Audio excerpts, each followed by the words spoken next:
Wow, তরমুজ। সোহাগ ভাই, ওই দেখেন গরিব আমাদের ফেলে দেওয়া তরমুজের খোসাটা খাচ্ছে। হ্যাঁ হ্যাঁ, আমি গরিব বলে আমার সাথে মজা নিল।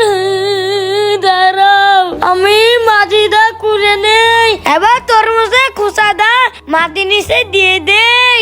যাই পানি নিয়ে আসি। এবার পানি এখানে দিয়ে দেই। বন্ধুরা, তোমরা ভিডিওতে লাইক দিয়ে কমেন্টে আল্লাহ নামটি লেখো, তাহলে আল্লাহ আমাকে বড় তরমুজ দিয়ে দিবে। এখন আমি ঘুমাই। হ্যাঁ, ওয়াও, আল্লাহ আমাকে কত বড় তরমুজ দিয়েছে। মজা করে খাবো, যাই। হ্যাঁ ভাইয়া, ওই দেখো গরিবে এত বড় তরমুজ কোথা থেকে পেলো? এ ভাই, এটা তুমি নাও, এটা তুমি নাও, আর এটা তুমি নাও। বন্ধুরা, আমি কি কাজটা ঠিক করেছি কমেন্টে বলো।